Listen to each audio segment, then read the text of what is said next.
नसते आम्ही बोललो असतो का? त्या धनंजय मुंडेचं नाव घेतलं की मी तोंडावर आत्ता बोत. तो लोक दापे म्हणून किती बारे सांगितलं त्याला. तुम्ही बोलू नका त्या कुटुंबाला.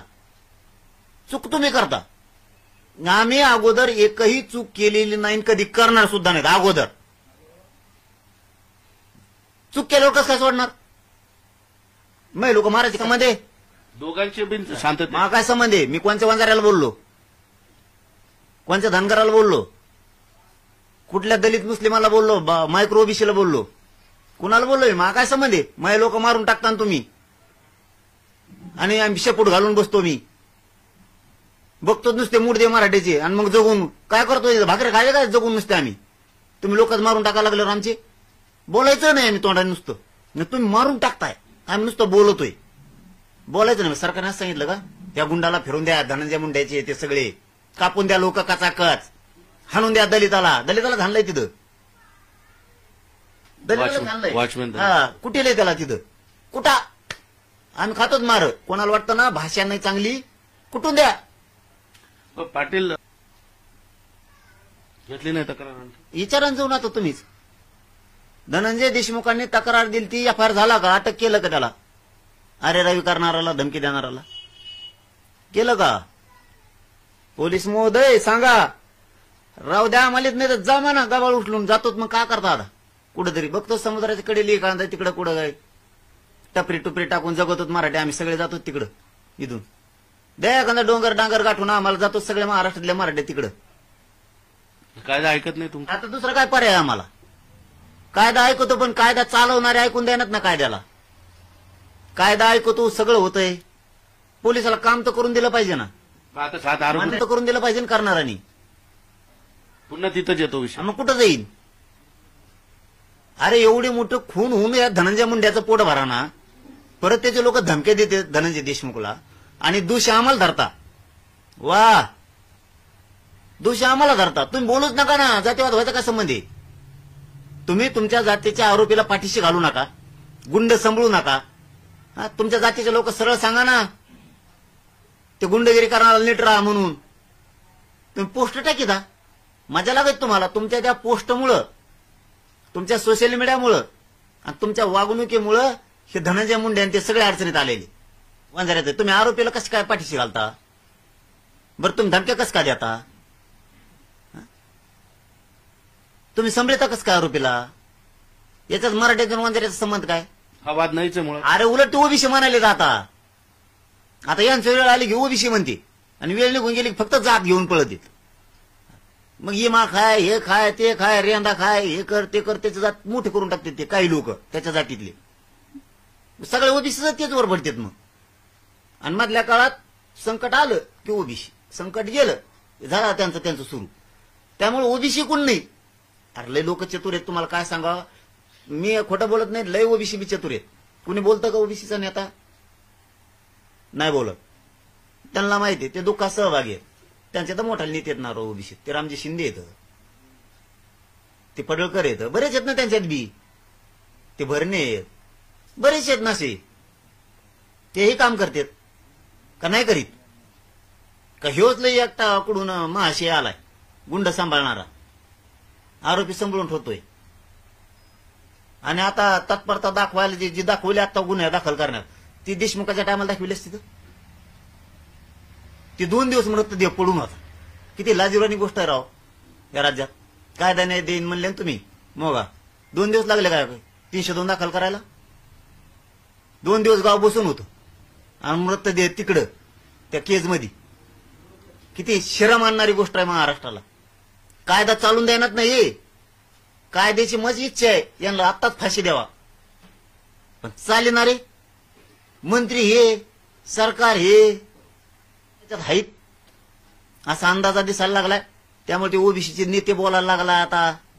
हे गचपाने गुचपाने टोळी, थोडी लाभार्थी टोळी ही उठवायला लागला. कोणी खाल्ला असं दुसऱ्याच्याच वावराचा इमा. मग चला आपण कुणाच्या बदल्या होत्या ना. आता एका जागेवर सगळेच बसलेत, दुसऱ्याच जागेवर पळायला लागेल तर मग लागले उळायला. धनंजय मुंडे गुन्हे दाखल होते तुमच्याबद्दल. आता राज्यभर हे लोन. आता त्याला पोट भरतंय त्याचं. धनंजय मुंड्याचं पोट भरलं पाहिजे ना. मराठ्यांनी गरीबाला न्याय नाही मागितला पाहिजे. न्याय मागणाऱ्यावर तो मग टोळी उठवील त्याची, आंदोलन करायला लावील, हे करायला लावील, आरडावाडा करायला लावणार तो. कारण त्याचं पोट भरत नाही ना, त्याला हे चालू आहे, ते शांत राहा म्हणणार नाही, तो बिघडून देणार. आता मी तो खेटलायच ना मला. आता 25 तारखेला आंदोलन, मी तर बोललो का त्याला 25 दिवसात. चला, माझा मुख्यमंत्री देवेंद्र फडणवीस साहेबाला सवाल आहे, मी त्याला 25 दिवसाचेच नाव घेतलं का थोपाडवर? धनंजय देशमुखला धमकी द्यायचं काय कारण? तुम्हाला त्याला मारून टाकायचे म्हणजे तो पळतो इकडे तिकडे वन न्यायासाठी, त्याला मारून टाकलं मग तुमचा खून पाचला. म्हणजे धनंजय मुंड्याला ह्या ते खून पाचवायचेत का दोन्ही बी? पोट भरलं नाही त्याचं, म्हणजे भावाचं पण खून करायचं केला, आता याला आणि भावाचा पण करायचा. तो पोट भरलं नाही का? गुंडावर बोलायचं नाही का? आम्ही गुंडाला बोललोय, त्यांच्या जातीला बोललो का? ओबीसीला बोललो का? हे धनंजय मुंडे वातावरण खराब करायला लागलं, याला जबाबदार फक्त धनंजय मुंडे, दुसरं कोणी नाही. ह्यो त्याच्या लोकाला दापीत नाहीये, याचं आणखीन पोट भरलं नाही, एवढा जातीचा नाश झालाय त्यांच्या, एवढं नाव खराब झालंय त्यांच्या जातीचं, याचं आणखीन पोट भरत नाहीये.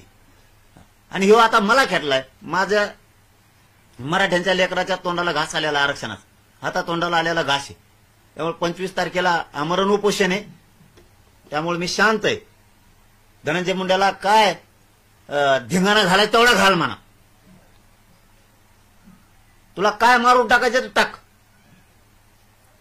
मी मात्र देशमुख कुटुंबाला न्याय मिळूस तर माग वाटत नसतो, आणि त्याला धक्का लागता कामा नाही. धनंजय देशमुखला धक्का लागता कामा नाही, ते बी धक्का लागला नाही बाई त्याला अजिबात. तो हे टोळ्या तू सांभाळव, त्या टोळ्यान फळ्यांची धमकी आम्हाला नाही सांगायची. तो हे लोक तो नीट सांभाळायची, त्यांना नीट समजून सांगायचं.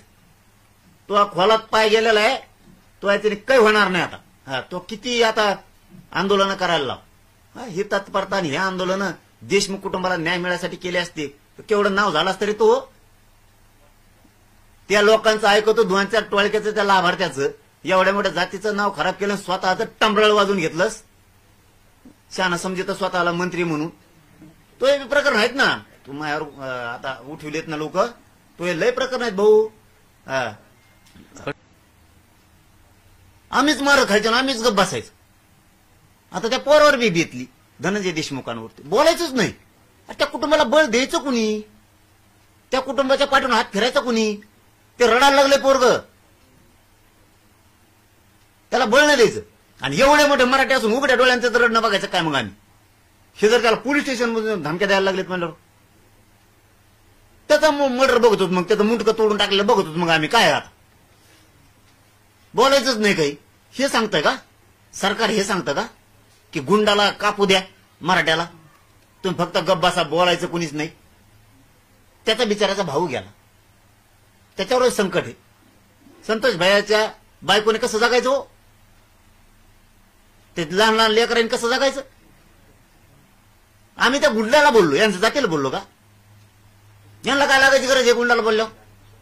गुंडाला बोलल्यावर यांना लागायची गरज काय? ज्यांनी धमकी दिली त्याला बोललो, मग यांनी उलट मिळालं पाहिजे. त्यांनी काय धमकी दिली रे? मग कशाला रावी केली तीन? काय जायचं तिथं?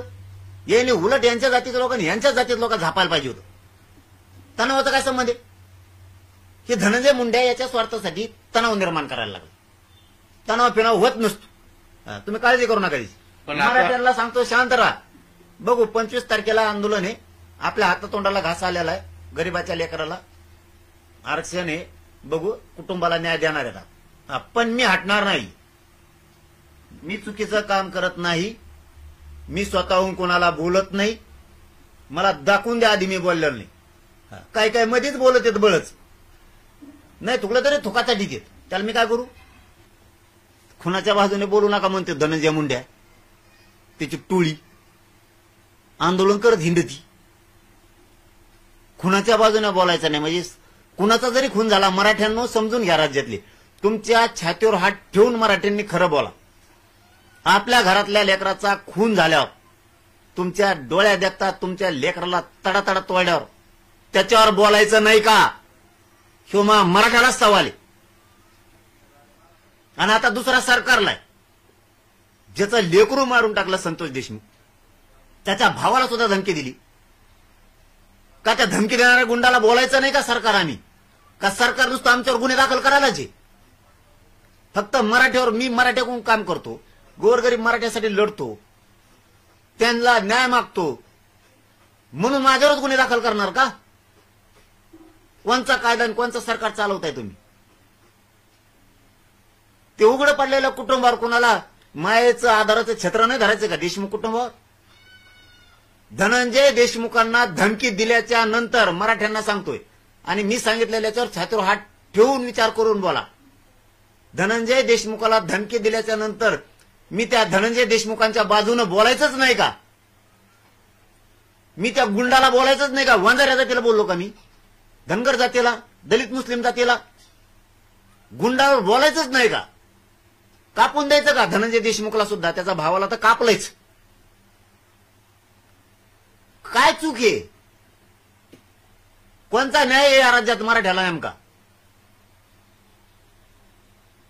जनावरा ढोराला सुद्धा मारत नाही तितकं मारलंय संतोष देशमुखांना. पचवायचं परभणीचा मॅटर दलिताचा आहे म्हणून पचवायचं. कापा आमच्या लोकांना, बोलू नका. कुठली पद्धत? नुसतं ते एक बौद्धाचा नेता वाकवडे टाका मारू, मारा, बोलायचंच नाही.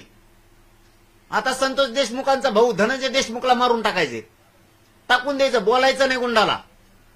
नाही तर धनंजय मुंडेची टोळी आंदोलन करणार आणि त्यांच्या सगळ्या जातीला बदनाम करणार. बोललं की सरकार त्याच्या बाजूने उभा राहणार. वा सरकार, आता भाऊ तू खेटलास धनंजय मुंडे, मला तर उठली तू टोळी. बघू खेटू आपण. तो हे बेले प्रकरण आहेत बाळा. हा, तो हे लय प्रकरण आहेत डेंजर. तू खोलात पाया जवळच देऊ नको शान असतील तर आणखीन बी सांगतो तुला मी. हा, तो हे एवढे प्रकरण आहेत परळीपासून मुंबईपर्यंत. तुला जेरीसच आणणार मी सुद्धा, मग सोडणार नाही मी तुलाही जेरीसच आणणार. तू माझ्या गरीब मराठ्यांचा खून केला. संतोष देशमुखाला तो हे कार्यकर्ते त्यांच्या धनंजय देशमुखाला धमक्या देतात आणि त्या धमकीवर मी बोललोय त्या गुंडाला. तो याला जातीचा रंग द्यायला लागला, चुकीचं पाऊल उचलायला लागला धनंजय मुंडे. ओबीसीच्या नेत्याला तो माझ्या विरोधात उठवायला लागला आणि माझ्या जातीच्या विरोधात उठवायला लागला. धनंजय मुंडे, तू बाकीचे ते ओबीसीचे नेते सुद्धा देशमुख कुटुंबाच्या विरोधात उठवायला लागला, जातीय तेढ निर्माण घडून आणायला लागला. खोलात पाय चाललाय तुझा. आणखीन सुद्धा समजून सांगायचा प्रयत्न कर. तुझ्या विरोधात एक शब्द सुद्धा मी काढलेला नव्हता, एक शब्द सुद्धा. धनंजय देशमुखला धमकी तुझ्या कार्यकर्त्यांनी दिल्यामुळे मी त्या गुंडाला बोललेलोय, तुझ्या जातीला नाही. बळत जातीवाद करू नको, तेढ सुद्धा निर्माण करू नको.